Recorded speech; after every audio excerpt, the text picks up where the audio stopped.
Questions 23 and 24 deal with the case of a perfectly discriminating monopolist. Now, the electricity supplier in this particular case is in 23 at least is a perfectly discriminating monopolist. Now, he has two different kinds of customers, the high type and the low type. Each type has utility function ui of type I would be theta I ln 1 plus q, where q is the consumption, minus t, where t is the amount that they pay as bill.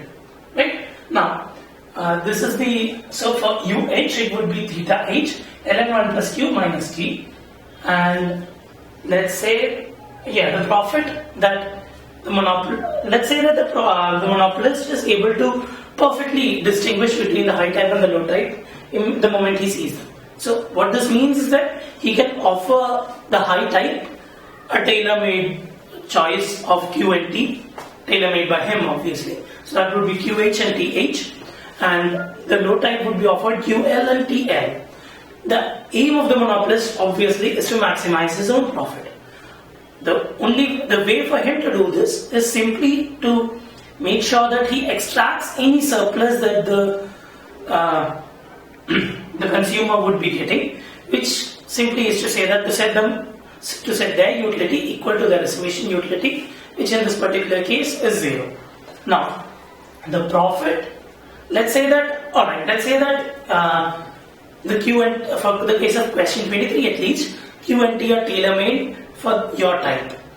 So if your type I, your utility would be based on your consumption of your particular package QI TI.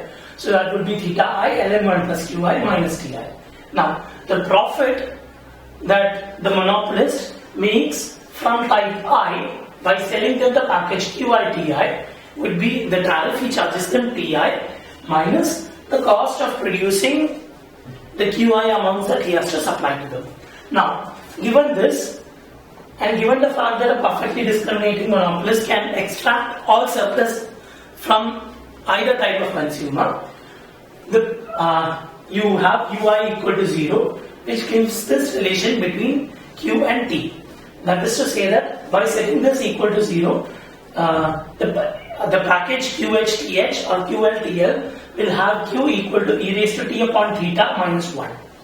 Now, plugging this back into the monopolist profit from type I is Ti minus C e raised to Ti upon theta I plus C. Now, the monopolist maximizes his own profit, and since he is providing tailor-made packages to the high and low types, he can separately maximize his profits from the high type and from the low type. Now, in this particular case, that profit maximization exercise will tell you that Ti should be theta I ln theta I upon C. So, for question 23, this is as far as you really need to go, because the moment you get this, TH is theta H ln theta H upon C, and TL is theta L ln theta L upon C, which is option number 3.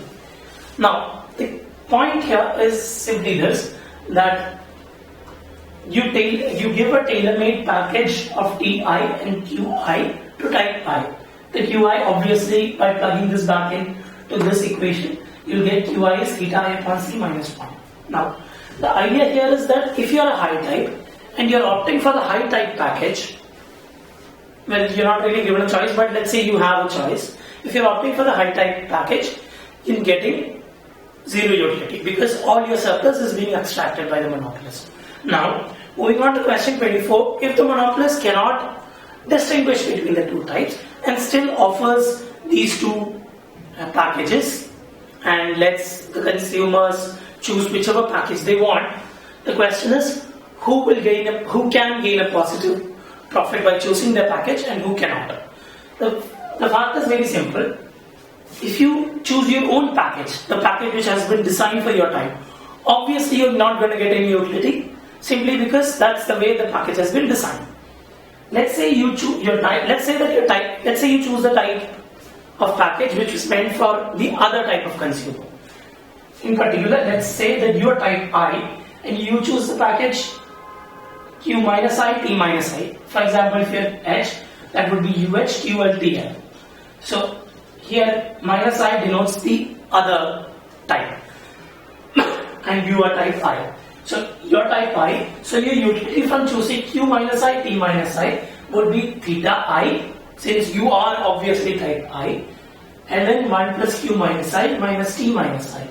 Substituting using the expressions for Q minus I and T minus I, that would be theta I ln theta I ln theta, that would be theta I ln 1 plus Qi, that would be theta I into ln of this, or rather ln of, since you are looking at Q minus I here, it would be ln of 1 plus theta minus I by C of minus 1, so that would give you theta I ln theta minus I upon C minus the tariff, which would be theta minus I ln theta minus I upon C.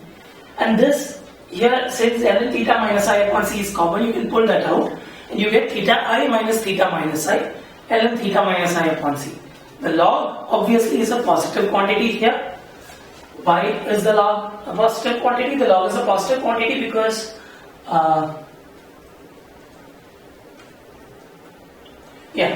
either of the theta, both the thetas are larger than C, so theta minus I upon C is definitely greater than 1, and the log is a positive quantity. Now, so whether you can get a positive utility by mimicking the other type depends on the sign of theta I minus theta minus I, which is to say the difference between your type's theta and the other type's theta.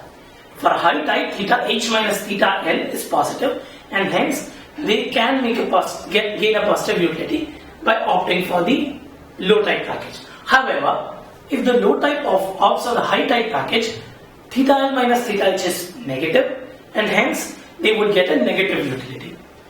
This essentially means that in this particular case, a high type can gain a positive utility by mimicking the low type. That is, the low type has no way whatsoever of gaining a positive utility.